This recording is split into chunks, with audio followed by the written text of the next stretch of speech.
क्या आप भी जिम जाते हो और आपको फैट लॉस या मसल बिल्डिंग करना है, पर हेल्थ कंडीशन जैसे यूरिक एसिड, गैस्ट्रिक इश्यूज या बॉडी हीट वगैरह आपको अपने गोल्स अचीव करने से रोक रहे हैं?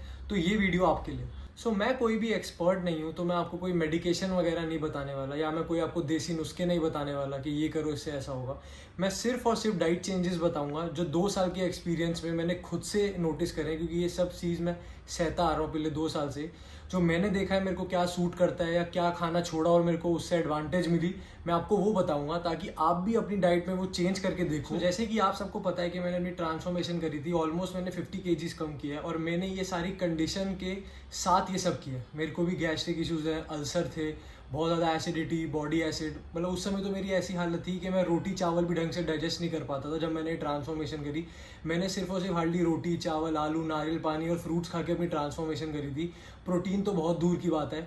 अब तक उस लाइफस्टाइल की वजह से 2 साल हो गए, मेरे को अभी भी ये दिक्कत रहती है। मैं हर दूसरे तीसरे दिन अपनी डाइट चेंज करता हूँ। कभी कोई दिक्कत आ जाती है, कभी किसी से गैस बनती है, किसी से एसिड बनता है, बॉडी हीट इतनी रहती है कि मेरे को बहुत दिक्कत आती है।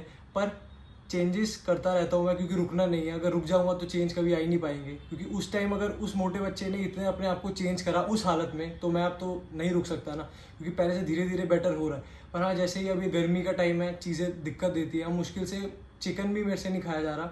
अब फिर से डाइट चेंज करूँगा, पर चेंजेस आपको खुद से देखना पड़ेगा, आपको क्या ट्रिगर करता है। मैंने पिछले 1.5 साल में एक एक चीज़ समझ ली है कि मेरे को क्या ट्रिगर करता है और मुझे कब क्या चीज़ छोड़नी है, कब क्या चीज़ ऐड करनी है, ताकि मैं नॉर्मल सस्टेन कर सकूं। क्योंकि बाहर से दिखना एक अलग बात है। अगर आपकी इंटरनल हेल्थ अच्छी नहीं है ना, तो आप ना ढंग से सो पाओगे, ना उठ पाओगे, ना ढंग से फ्रेश हो पाओगे। बाहर से अच्छे दिख सकते हो, पर अगर अंदर से बॉडी खराब है ना, तो कोई फायदा नहीं है बाहर से अच्छा दिखने में। सबसे पहले हम बात करते हैं गैस्ट्रिक इश्यूज के बारे में। मेरे को भी बहुत ज़्यादा गैस रहती है। अभी तक ऐसी दिक्कत होती है कि मैं अपनी एप्स ट्रेन करता हूँ ना, तो जब जब मैं अपनी एप्स ट्रेन करता हूँ, क्रंचेस मारता हूँ, थोड़े से क्रंचेस मारते मेरे को इतना ज़्यादा क्रैम्प्स आने लग जाते हैं कि मैं हार्डली एप्स ट्रेन कर पाता हूँ। और जब मैंने जर्नी स्टार्ट करी थी, उस समय तो मैं 2 क्रंचेस भी नहीं मार पाता था, क्योंकि पेट इतना ज़्यादा ब्लोटेड रहता था कि इतना ज़्यादा मुश्किल था। वो इतना ज़्यादा क्रैम्प्स आते थे कि वो इतना पेन होता था यहाँ पे, कैसा लगेगा कि एकदम से अटैक टाइप आ जाएगा। पर धीरे धीरे स्मॉल स्मॉल चेंजेस करो, जैसे मैंने पिछले 1.5 साल में करे हैं, जिससे ये चीज़ें बेटर होती हैं। एकदम से तो नहीं हो जाएगी कि आप एकदम से करें और कल चेंज आ गया। लाइफस्टाइल में चेंजेस लाओ स्लोली स्लोली। जैसे कि जब भी आप खाना खाओ ना, तो एक साथ ज़्यादा खाना नहीं खाना कि आप एकदम से पूरा पेट भर दो अपना।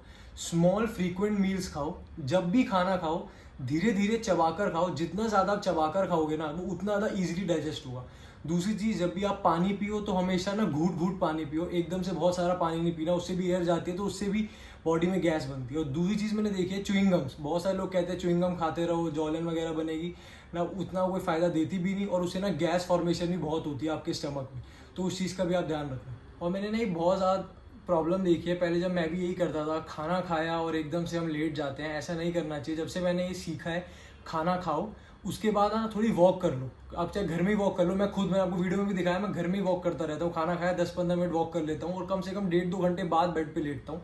क्योंकि अब अगर एकदम से लेट हो गया ना, तो वो दिक्कत देता है, क्योंकि खाना आपने भर के खाया और आप एकदम से लेट गए, तो वो भी आप चीज़ ज़रूर देखना। इससे ये हो जाएगा, आपको स्टेप्स भी मिल जाएंगे और खाना डाइजेस्ट भी हो जाएगा। अब हम बात करते हैं खाने के बारे में, कि अगर आपको गैस्ट्रिक इश्यूज है, आपको क्या क्या देखना है। अब जैसे जितनी भी दालें होती हैं, पल्सेस होती हैं, राजमा, चने, छोले वगैरह ना, ये काफ़ी ज़्यादा गैस बनाती है। तो आप अपने हिसाब से खाओ, उसको लिमिट करो। ओवर क्वांटिटी नहीं खाना कि इसको ही पूरे दिन भर भर के खा लिया।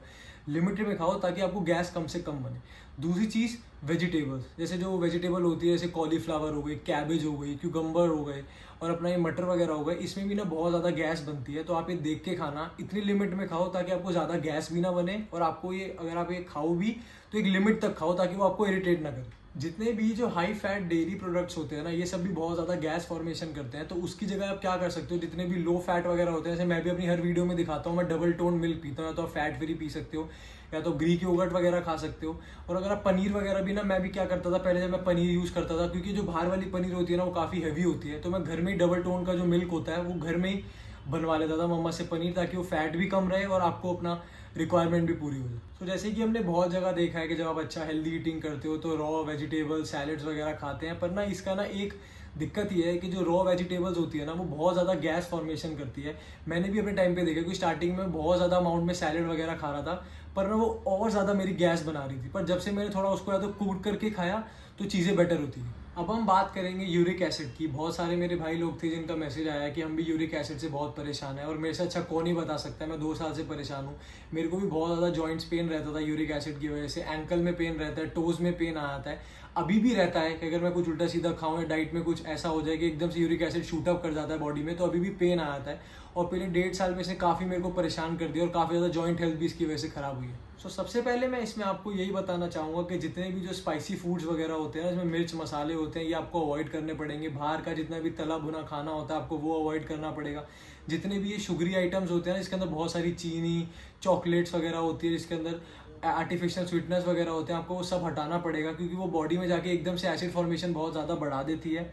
दूसरी चीज़, आपको ना अपनी हाइड्रेशन बहुत अच्छी रखनी पड़ेगी। आपको पानी ज़्यादा से ज़्यादा पीना पड़ेगा ताकि आपकी बॉडी हाइड्रेटेड रहे, और जितने भी आपकी बॉडी में टॉक्सिन्स हैं वो सारे रिलीज होते रहे थ्रू यूरिन। जितने भी ये सारे फ्रूट जूसेस होते हैं ना, जिसको आप हेल्दी समझ के पीते हो ये बाहर के, वो सारे बेकार होते हैं। उसमें ना आर्टिफिशियल स्वीटनेस वगैरह होते हैं, उनको तो आप स्ट्रिक्टली अवॉइड करो, क्योंकि वो मुझे हेल्दी समझ के पी लेते हैं पर वो बॉडी में जाके एसिड फॉर्मेशन कर देते हैं।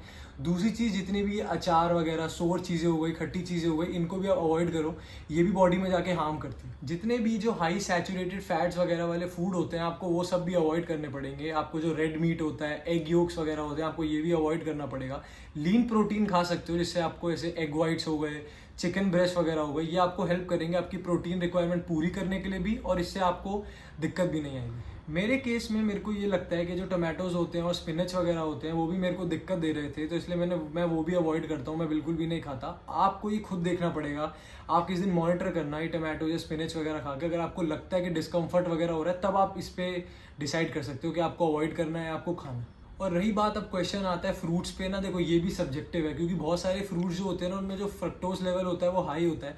मेरे केस में मेरा बहुत ज़्यादा शूटअप था ये सब चीज़ें, जब मैं फ्रूट्स वगैरह भी खा रहा था ना, जो ज़्यादा जिनमें फ्रक्टोज लेवल है, मुझे वो खाकर भी दिक्कत आ रही थी। तो ये भी अब आपको देखना पड़ेगा खाकर के आपको दिक्कत लग रही है नहीं लग रही, क्योंकि जब मैंने कोई ऐसे फ्रूट्स खाए ना, जैसे मैंगो हो गया, वाटरमेलन वगैरह हो गया, मेरे को काफ़ी डिस्कम्फर्ट लगा मेरे स्टमक में, जैसे जलन, एसिड वगैरह बनना, तो इसलिए मुझे वो भी अवॉइड करने पड़े पिछले 1-1.5 साल से। और बात रही अल्कोहल, बियर वगैरह और स्मोकिंग वगैरह की, तो वो वैसे ही हेल्थ के लिए इंजूरियस है, और ये चीज़ों के लिए भी वो काफ़ी ज़्यादा हार्मफुल है। तो आप देख लो, अगर आपको बेटर हेल्थ चाहिए तो वो तो वैसे भी छोड़नी पड़ेंगी, और अगर ये दिक्कतें हैं तो वो बहुत ज़्यादा इसमें ना शूटअप करेंगी आपको, तो आपको वैसे भी वो सब चीज़ें अवॉइड करनी चाहिए बेटर हेल्थ के लिए। अब आप खुद सोचो, मैंने कितनी दिक्कत अभी तक गिनवा दी है पिछले 2 साल की, कि मैं ये नहीं खा पाता, पर फिर भी मैंने अपने आप को चेंज करा, क्योंकि वो विल पावर थी।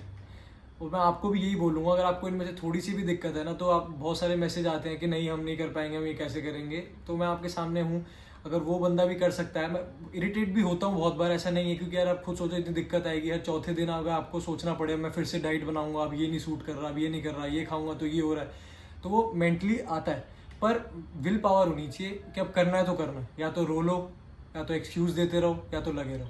अब हम बात करते हैं बॉडी हीट की। मेरे को भी पिछले 1-2 साल से बॉडी हीट वगैरह की बहुत ज़्यादा कंप्लेन है। ऐसा लगता है कि पूरे टाइम बॉडी में लावा हो, और ऐसा लगता है कि 106 ना डिग्री फीवर हो गया हो, पर अगर मैं टेम्परेचर देखूंगा तो बॉडी का टेम्परेचर नॉर्मल रहता है, पर फिर भी ना सारा अंदर से जलता है।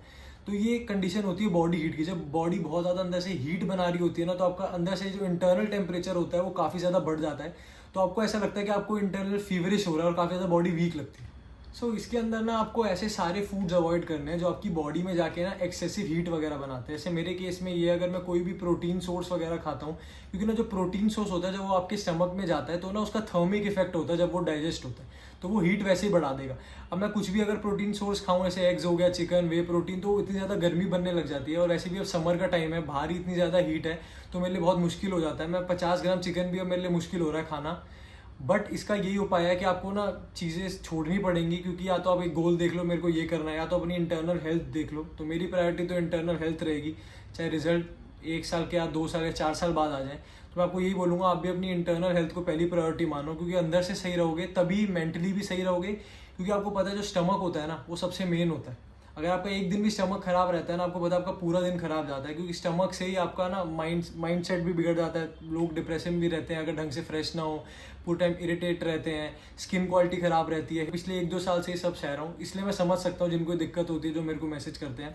बॉडी हीट के लिए सबसे बेस्ट यही है, आप ना अच्छे से पानी पियो, हाइड्रेट रखो, ऐसे फूड आइटम्स खाओ जो आपकी बॉडी को ठंडा करे, जैसे कोकोनट वाटर हो गया, क्यूकम्बर, वाटरमेलन, बटर मिल्क वगैरह हो गया। और बाकी ना मैंने कल इंस्टा की स्टोरी पे एक रेमेडी भी बताई थी, इसको ना कहते हैं कोल्ड फुट बाथ। उसमें आपको कुछ नहीं करना, आप वाटर लो ठंडा, उसके अंदर आइस क्यूब डालो, रोज वाटर वगैरह डाल लो और उसके अंदर 10-15 मिनट तक अपनी ना फीट उसके अंदर रखो। उससे क्या होगा, जितनी भी नर्व्स वगैरह होती है ना हमारे फीट में सारी होती हैं, उससे धीरे धीरे ना आपकी बॉडी कूल डाउन होने लग जाएगी। ये मैं भी खुद यूज़ करता हूँ, इसलिए आप सबको बता रहा हूँ ताकि आप सबकी भी हेल्प हो। सो मैं आप सबको भी यही बोलूँगा, अपनी हेल्थ को प्रायोरिटी रखो। मैं जब पहले था मोटा, मैंने अपनी हेल्थ की प्रायोरिटी नहीं रखी, मैं अब तक इस चीज़ को पछताता आ रहा हूँ।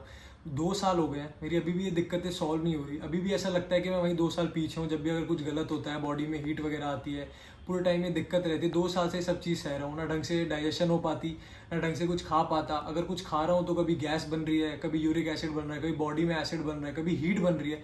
हर दूसरे तीसरे दिन चेंज करना पड़ता है अपना खाना, दिक्कत रहती है। अब मुझे समझ आता है कि जो मैंने वो 5-6 साल मोटे रह के इतना अपनी बॉडी को एक्सप्लॉइट किया है ना, पागलों की तरह दवाइयाँ और खाना खा खा के बाहर का, अब जाके अकल आई है कि काश वो मैं चीज़ चेंज कर पाता, पर अब मेरे हाथ में नहीं है। तो मैं अपने एग्जांपल के थ्रू आप सबको बताना चाहता हूँ कि अभी भी टाइम है चेंज करने का, अपना लाइफस्टाइल चेंज करो।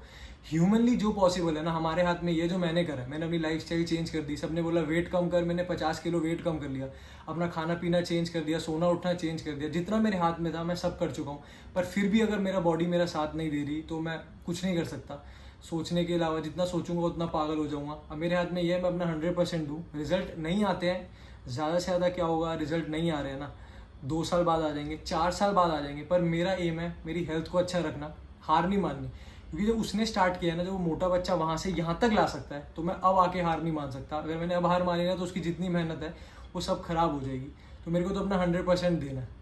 क्योंकि जब भी ना इतने सारे मौके आए हैं पिछले 1-1.5 साल में, क्योंकि अब हर चीज़ सोचो ना, अब हर दूसरे दिन परेशान हो, हर दूसरे दिन आप ये सोच रहे हो अब मैंने क्या किया, मैं सब कुछ तो चेंज कर चुका हूँ, इससे ज़्यादा मैं कुछ नहीं कर सकता।